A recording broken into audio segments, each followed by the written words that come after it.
Успадкування земельних ділянок сільськогосподарського призначення, в тому числі для ведення товарного сільськогосподарського виробництва, іноземними громадянами, особами без громадянства та іноземними юридичними особами. Відповідно до земельного законодавства, земельні ділянки сільськогосподарського призначення можуть набувати у власність лише громадяни України та юридичні особи України, засновані громадянами України або юридичними особами України. Разом із тим, право на спадкування, у тому числі на земельні ділянки сільськогосподарського призначення, може виникати також в іноземних громадян, осіб без громадянства та іноземних юридичних осіб.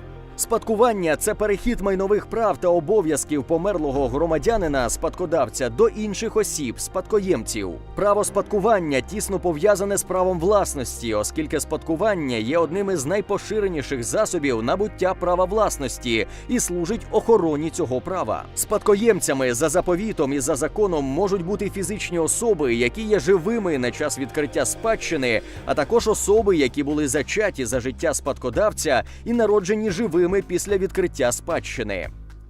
Потрібно зазначити, що спадкоємцями за заповітом можуть бути також і юридичні особи. Коли відкривається спадщина? Згідно нашого законодавства, спадщина відкривається в день, коли особа визнана померлою. Місцем відкриття спадщини є останнє місце, де проживала особа, спадкодавець. У разі, якщо таке місце невідоме, то тоді місцем відкриття спадщини вважається все нерухоме майно, яке належить даній особі.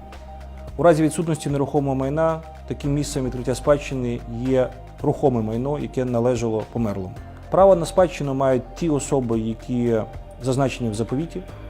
У разі, якщо спадкодавець такого заповіту не видавав, або цей заповіт був визнаний недійсним, то правом на спадщину мають особи, визначені в черговості в Цивільному кодексі України. Земельна ділянка може успадковуватися лише тоді, коли у її власника є правовстановлюючий документ, що посвідчує його право власності на таку земельну ділянку. А на сьогодні такими документами є державний акт на право власності на земельну ділянку. Державні акти видавалися до 1 січня 2013 року. Цивільно-правова угода, яка передбачає перехід права власності на земельну ділянку з доданим до неї державним актом на право власності на землю, з відповідними відмітками нотаріуса та територіального органу земельних ресурсів про перехід такого права. Свідоцтво про право на спадщину з долученим до нього державним актом на право власності на землю спадкодавця з відповідними відмітками нотаріуса та територіального органу земельних ресурсів про перехід такого права до спадкоємців. За наявності цих документів земельна ділянка входить до спадкової маси. Як же бути іноземцю, особі без громадянства або іноземній юридичній особі, які успадкували саме земельну ділянку сільськогосподарського призначення?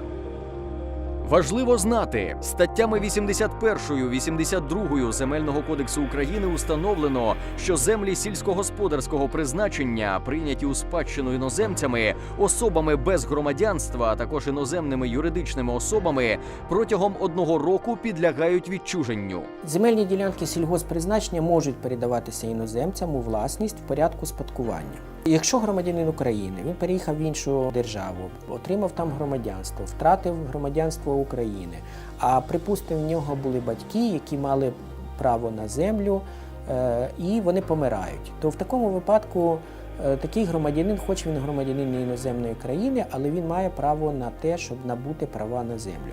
Разом з тим, законом передбачено, що якщо він не є громадянином України, він зобов'язаний протягом року відчужити цю земельну ділянку на користь третіх осіб, продати або подарувати, або в інший спосіб перестати бути власником на цю земельну ділянку.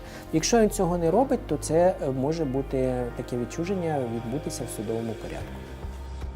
Слід зазначити, що відповідно до підпункту Б пункту 15 розділу 10 «Перехідні положення» Земельного кодексу України до набрання чинності законом про обіг земель сільськогосподарського призначення, але не раніше 1 січня 2019 року, не допускається купівля-продаж або іншим способом відчуження земельних ділянок і зміна цільового призначення використання земельних ділянок, які перебувають у власності громадян та юридичних осіб осіб для ведення товарного сільськогосподарського виробництва, земельних ділянок, виділених в натурі на місцевості власникам земельних часток паїв для ведення особистого селянського господарства, а також земельних часток паїв, крім передачі їх у спадщину, обміну земельної ділянки на іншу земельну ділянку відповідно до закону та вилучення викупу земельних ділянок для суспільних потреб, а також крім зміни цільового призначення використання земельних ділянок з метою їх надання інвесторам, учасникам угод про розподіл продукції для здійснення діяльності за такими угодами. Успадкувавши земельну ділянку сільськогосподарського призначення, іноземні громадяни, особи без громадянства, іноземні юридичні особи можуть будь-яким способом відчужити успадковану земельну ділянку. Чи компенсується іноземцю вартість землі вилученої у зв'язку з тим, що він не мав права на володіння нею? В Земельному кодексі однозначної відповіді немає. Але є конституційні положення, які стосуються не тільки громадян України, але й всіх, навіть іноземних громадян. І в даному випадку вони розповсюджуються на всіх і мають розповсюджуватись на цей випадок. Там сказано, що конфіскація власності не допускається. Конфіскація – це безоплатне вилучення майна. Але оплатне вилучення майна допускається. То відповідно в даному випадку, звичайно, іноземцю має бути компенсовано вартість. Ну і ще й при тому, що, як всім відомо, на цей момент існує мораторій, який забороняє відчуження земельних ділянок продаж. Тобто ринку як такого нема, але обов'язок продати є, так, для іноземців. То у зв'язку з цим, звичайно, є складність продати, бо просто може не виявитися покупців, які вірять в такі угоди. І, відповідно, може не бути вини іноземця в тому, що в нього земельної ділянки не купили. Ну, наприклад, якщо він звернеться до органів влади чи до нотаріуса і отримає відмову в укладенні договору купівлі-продажу по причині мораторію, то, звичайно, тут говорити про його вину в тому, що він не продав земельну ділянку, вже не приходиться. Отже, іноземні громадяни, особи без громадянства або ж іноземні юридичні особи, успадковуючи земельну ділянку сільськогосподарського призначення, отримують свідоцтво про право на спадщину з долученим до нього державним актом на право власності на цю земельну ділянку із проставленими на ньому відмітками нотаріуса та органу земельних ресурсів про перехід права власності на неї до спадкоємця. Державними актами право власності на земельні ділянки з 2013 року не посвідчується.